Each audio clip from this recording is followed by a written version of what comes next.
Bismillahirrahmanirrahim. Assalamualaikum warahmatullahi wabarakatuh. Alhamdulillahi rabbil alamin. Wa bihi nasta'inu ala umurid dunya waddin. Wassalatu wassalamu ala asyrafil mursalin wa ala alihi wa sahbihi wa man tabi'ahum bi ihsanin ila yaumiddin, amma ba'd. Jamaah salat zuhur Masjid Al-Fida yang dirahmati Allah Subhanahu wa taala. Dalam sebuah hadis Rasulullah sallallahu alaihi wasallam disebutkan, man ghada ilal masjid la yuridu illa ayyata'allama al-khair illa ayyata'allama khairan aw yu'allimahu kana ajruhu ka ajri hajin tamah. Barang siapa yang ke masjid tujuannya tidak keluar dari dua hal. Pertama, belajar tentang kebaikan, atau yang kedua mengajarkan kebaikan, maka dia akan mendapat ganjaran sebagaimana ganjaran haji secara sempurna. Semoga semua kita yang hadir di masjid ini itu betul-betul masuk dalam salah satu dari dua pilihan ini. Datang ke masjid mengajarkan kebaikan, belajar kebaikan atau mengajarkan.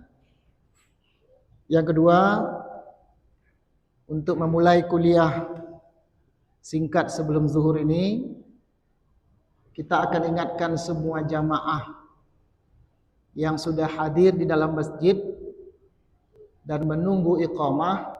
Ada satu amalan yang tidak boleh kita lupakan setelah kita sholat tahiyatul masjid. Jadi jangan pernah duduk sebelum kita sholat tahiyatul masjid. Ini berlaku untuk semua masjid kecuali Masjidil Haram. Kalau masuk Masjid Haram, tahiyat masjidnya bukan sholat tapi tawaf. Masjid selain Masjidil Haram, jangan pernah duduk ketika orang sudah masuk masjid kecuali sholat 2 rakaat. Dulu pernah ketika Nabi berkhutbah, ada orang yang masuk masjid mungkin karena awam, lalu dia duduk, ditegur oleh Nabi, "Shallaita, apakah kamu sudah sholat?" Karena khatib udah ngomong, yang enggak boleh bicara ketika khutbah itu adalah jamaah. Khatib boleh ngomong, "Shallaita, apa kamu sudah sholat?" Katanya, "Belum ya Rasul." Maka sholat 2 rakaat. Itu pentingnya sholat 2 rakaat ketika kita masuk dalam masjid. Pertanyaannya, bagaimana? Apa yang kita dahulukan? Sholat tahiyatul masjid atau sholat sunat rawatib? Waktunya terbatas.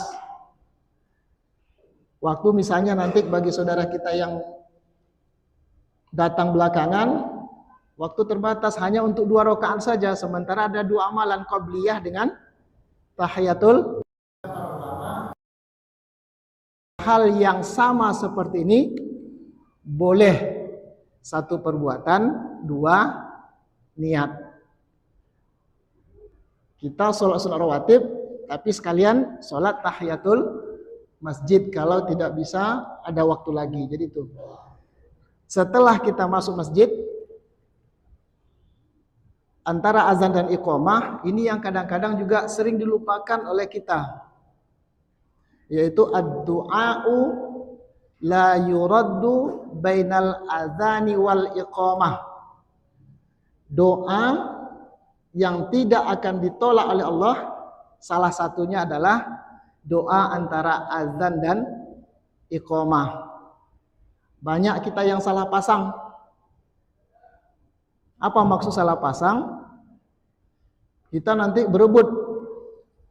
Bukan berebut juga ya Pak. Kita memberatkan diri atau memfokuskan doa nanti setelah selesai sholat. Boleh nggak doa selesai sholat? Ya boleh, karena ini mutlak. Boleh kita doa, boleh tidak. Tetapi Kalau boleh dipilih, nah, ini kalau boleh dipilih. Kalau boleh kedua-duanya, tapi kalau boleh dipilih, mana yang lebih utama? Doa antara azan dan iqamah atau doa setelah selesai sholat? Kalau waktunya terbatas, berdasarkan dalil ini, manfaatkan doa antara azan dan iqamah.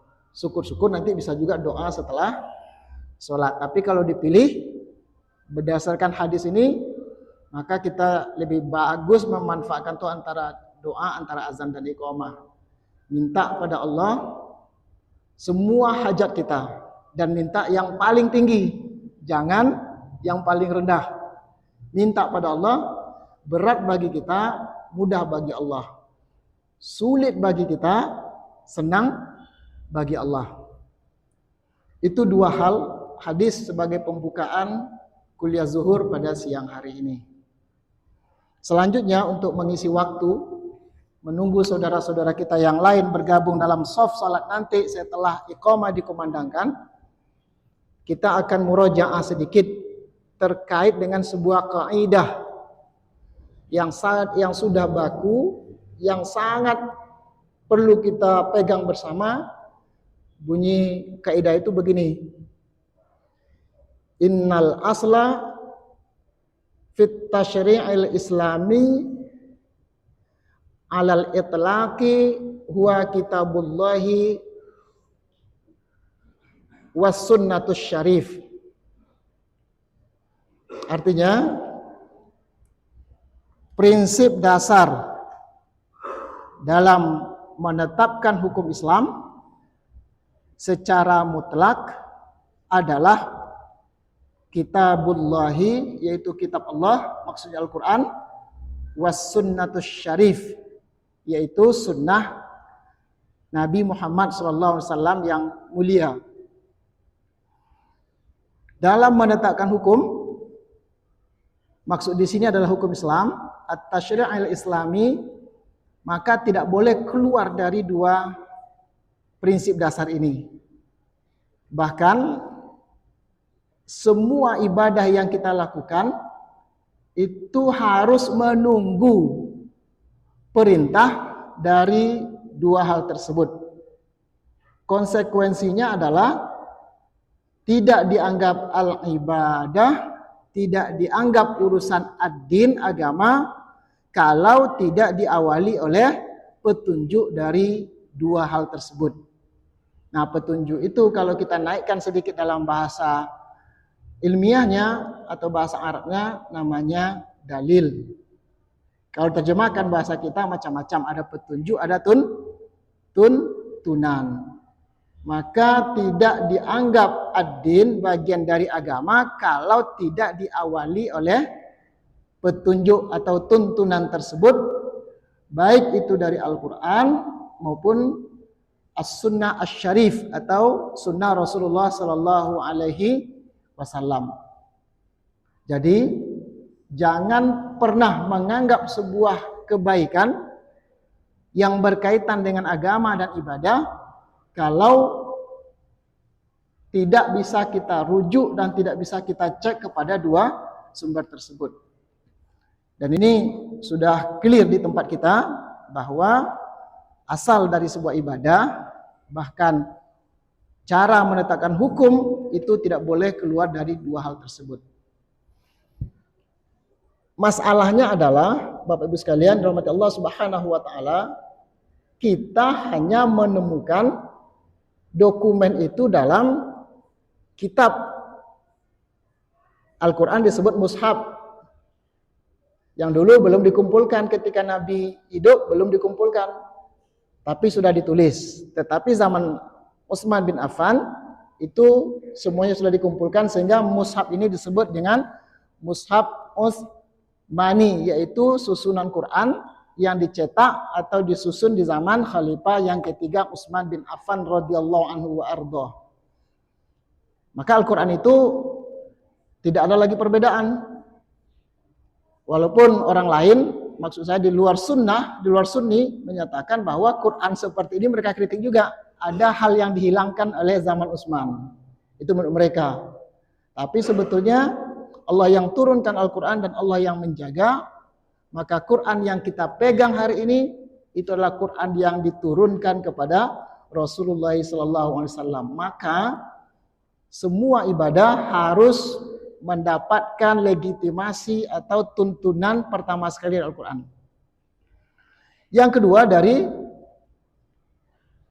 hadis. Karena kita tidak bertemu dengan Nabi, maka yang kita bisa temukan sekarang adalah hasil karya para ulama tentang apa yang dibuat, apa yang dikatakan, apa yang ditetapkan oleh Rasul. Maka itu yang disebut dengan as-sunnah. Maka sunnah itu sekarang sudah dibukukan dalam beberapa kitab hadis.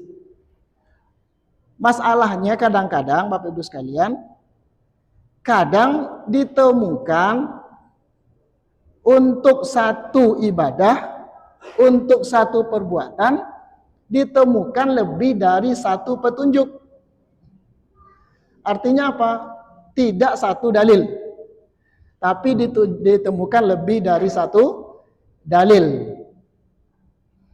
Ketika diperiksa, kedua dalil tersebut sah atau bisa dipakai, atau dalam bahasa tarjih itu disebut as-sunnah al-maqbulah, yaitu sunnah yang bisa diterima. Perbuatannya satu, tapi petunjuk cara mengerjakannya itu lebih dari satu, yang kadang-kadang dalam pandangan ulama itu berbeda, bahkan bertentangan. Apa sikap kita? Maka sikap kita harus memilih salah satu dari dua yang berbeda. Yang kedua ini setelah diperiksa itu bisa dipertanggungjawabkan. Adapun yang tidak dipertanggungjawabkan atau tidak punya alasan, tidak punya dalil, itu sudah tidak kita bahas lagi, itu sudah kita tinggalkan karena itu bukan bagian dari ad-din. Maka ketika satu perbuatan lebih dari satu dalil, apa sikap kita? Disinilah para ulama bekerja keras untuk memilah dan memilih. Yang pertama, gimana cara mereka memilah dan memilih? Ini kerja ulama ini. Pertama, mereka usahakan pakai keduanya. Pendapat A pakai, pendapat B pakai, kalau itu bisa dikompromikan. Yang mengkompromikan itu namanya metode al-jam'u, keduanya dipakai. Nggak ada hadis atau sunnah yang dibuang. Ketika dipilih satu, tidak dibuang yang lain. Tapi kadang-kadang ada masanya keduanya tidak bisa kita amalkan, harus dipilih salah satu. Nah, cara memilih itulah dalam usuliyin atau ulama usul fikih, kerjanya disebut rajjaha yurajjihu, masdarnya tarjihun, tarjihan. Caranya adalah tarjih. Apa arti tarjih? Memilih yang rajih, yang kuat, lalu meninggalkan atau tidak mengamalkan yang al-marjuh, yaitu dinilai lemah. Tapi walaupun lemah tetap dipakai karena itu dalil. Sebab ketika diperiksa, ini juga diyakini berasal dari Nabi. Lalu ada yang bertanya, Ustadz, betul nggak ada itu? Kasusnya seperti itu. Satu perbuatan tapi dua dalil yang berbeda.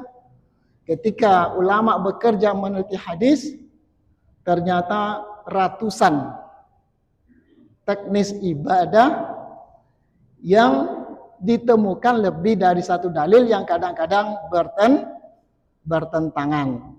Apa contohnya? Mulai dari yang ringan-ringan sampai yang agak berat. Maka sebelum kita lanjutkan contoh-contoh tersebut, Bapak Ibu sekalian, sudah bisa kita simpulkan bahwa seseorang tidak bisa mentarjih kalau tidak ada dalil atau sunnahnya. Itu pegang betul. Orang nggak akan bicara tarjih kalau tidak ada dalil atau sunnahnya. Maka Bapak Ibu sekalian rahmati Allah Subhanahu wa taala, jangan ada lagi sebuah kata-kata atau kalimat yang kelihatannya sederhana tapi itu berbahaya. Yaitu apa? Cukup ikut sunnah, tinggalkan tarjih. Oh, itu bagus itu. Ikut saja sunnah, jangan ikut tarjih. Karena yang dibilang Rasulullah itu sunnah, ikut saya. Itu salah atau betul? Betul sekali, itu nggak bisa dibantah. So, kalau ada yang membantah sunnah, berarti dia sudah tidak bagian dari agama. Tetapi kalau ini diikuti dengan cara pakai sunnah tinggalkan tarjih, itu baru masalah. Sebab apa? Ingat tadi, seseorang tidak akan bisa bertarjih kalau tidak ditemukan dua dalil yang bisa dipertanggungjawabkan. Berarti sunnahnya ada.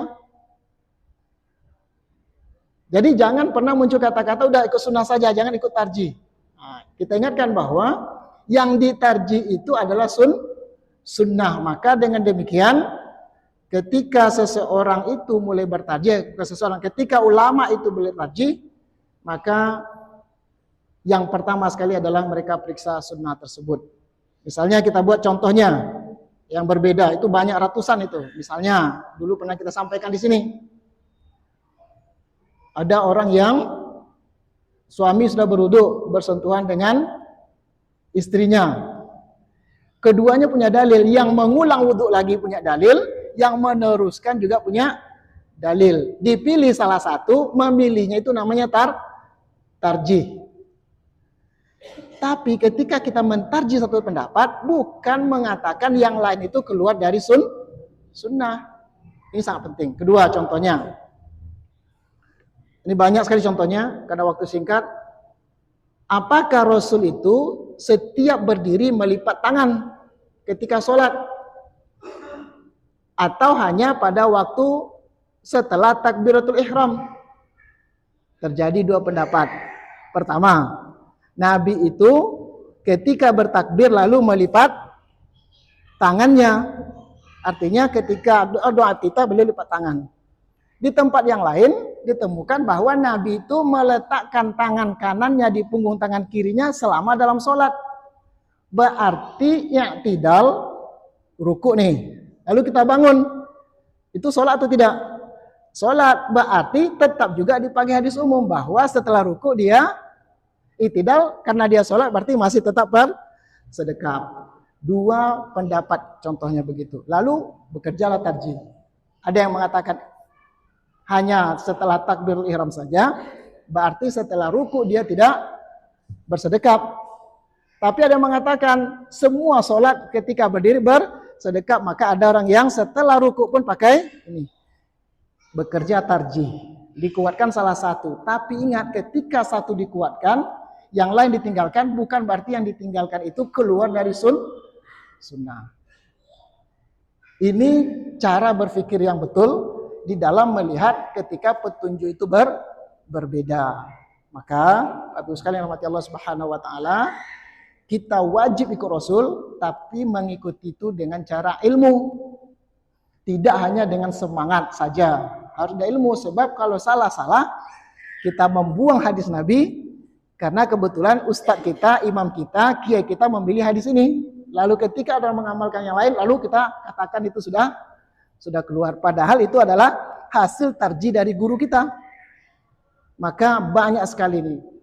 Contoh terakhir, Bapak Ibu sekalian, rahmati Allah Subhanahu wa taala. Nabi anjurkan kalau kalian ruku, jangan ruku seperti turunnya onta. Gimana onta? Lutut dulu baru telapak tangan. Lutut dulu dia turun dulu dia. Sementara di tempat lain sahabat melihat Rasul itu menurunkan lutut dulu baru tangan. Ini urusan tarjih. Ketika dipilih lutut dulu, berarti yang dikuatkan waktu itu adalah ketika kita sujud dudukkan lutut. Tapi bukan berarti yang ditinggalkan itu keluar dari sunnah. Sebaliknya juga begitu. Ketika kita yang merajih, mentarjih itu tangan dulu, lalu orang yang membuat lutut dulu, itu juga tidak bertentangan dengan sunnah. Kenapa disampaikan kaji sederhana yang tapi prinsip ini supaya apa?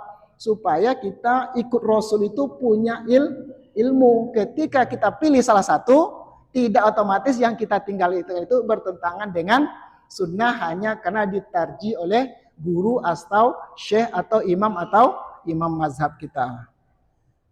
Karena waktu sangat singkat, insya Allah kita lanjutkan pada waktu yang akan datang. Tapi prinsipnya adalah jangan keluar lagi kata-kata ikut sunnah tinggalkan tarjih. Karena yang ditarjih itu adalah sunnah. Kalau tidak ada sunnahnya tidak akan ditarjih. Karena itu bukan bagian dari agama atau bukan bagian dari ibadah yang dibenarkan menurut pandangan agama kita. Subhanakallahumma bihamdik asyhadu an la ilaha illa anta astaghfiruka wa atubu ilaik. Wassalamualaikum warahmatullahi wabarakatuh.